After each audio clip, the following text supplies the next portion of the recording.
Hi guys, welcome back to my channel. On today's video I'll be making some saltfish fritters. I will link all the measurements in the description box below of what I'm using. So let's go through our ingredients. I've got some deboned saltfish. This is the thick one that comes with the skin and the bones. So I soaked it overnight, boiled it until it's cooked, and then I deboned it. You can use the packaged one that comes boneless and skinless. Got some sweet pepper. I like mine to have quite a bit of color, so I've got yellow, green, and red sweet pepper, some white onion, some scallion, that's some hot pepper with the rib and seeds removed, some thyme, some garlic, baking powder. I've got my sifted flour, and then I've got some cold water. First, we're going to start off by chopping up our veggies. I'm going to put these into a food processor to chop them fine.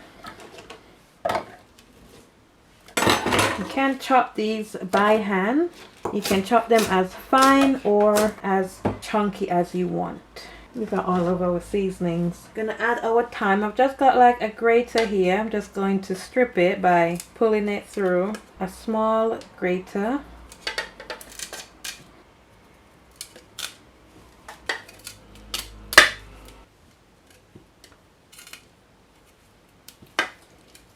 Got all of our fresh ingredients. Just gonna put this on to chop fine. And guys, that's our chopped fresh seasoning. Okay, so I'm gonna add in my water, saltfish,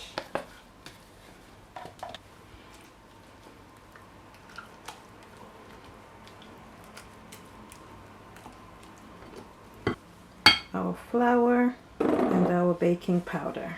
You want to mix this to form a batter.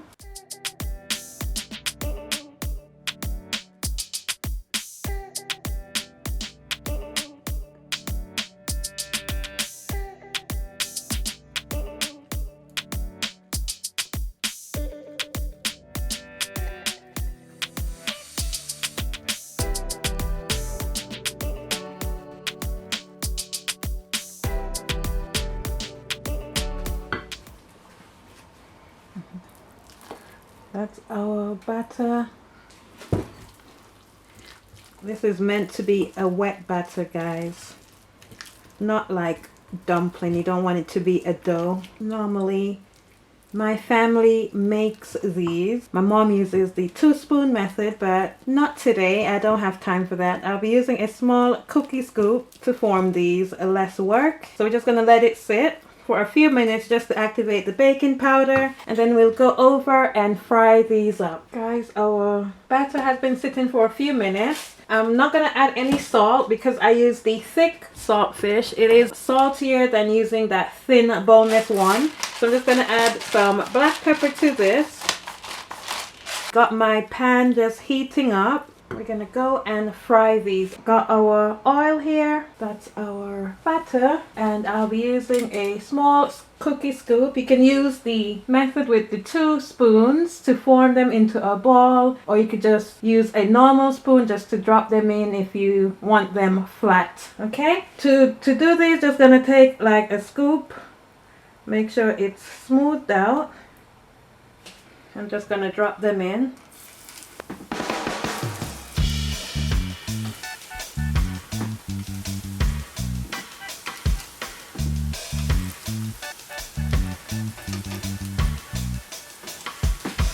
Just want to fry these until they're cooked and golden brown.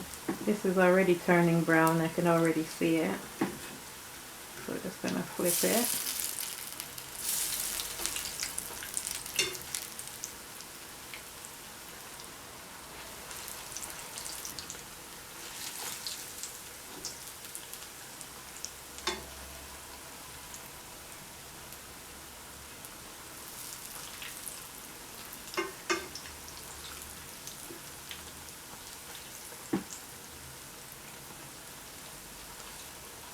They are looking good already. I've got a baking sheet lined with paper towel, of course, to drain them, and then put the oven on. On my lowest setting, I'm just going to put them in the oven to keep warm.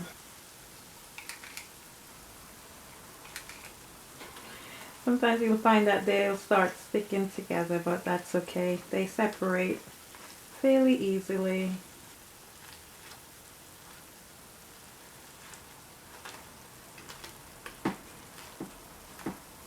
Okay, these ones can come out now.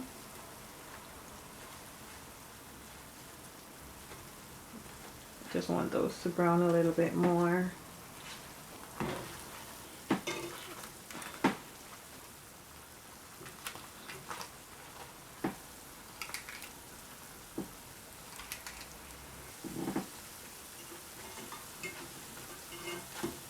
Look at, they look so good.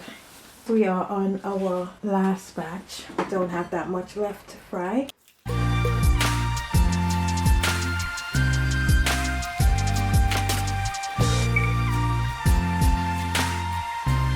We're done frying. These are our fritters. I've just got a serving dish here. We're just gonna fill it up with our fritters. Okay, let's just break one open. See, they're not that oily, and they've got loads of saltfish in each bite. They're nice and soft. Let's do a close-up.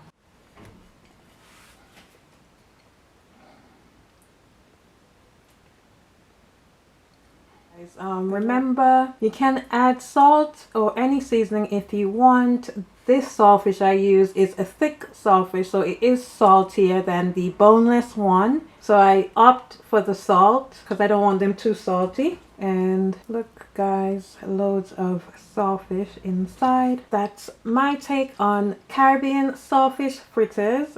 Just remember that these can be any shape you want. They could be a ball or they can be flat like how you make banana fritters. It's entirely up to you. I just use a cookie scoop because it is so much easier to fry them and it gets them small and round. I hope you enjoyed this video. Don't forget to give me a thumbs up to show that you like my video. Don't forget to subscribe to my channel and don't forget to turn on your notification bell so you'll be notified when I post new videos. I'll see you in the next video. Thank you for watching. Bye!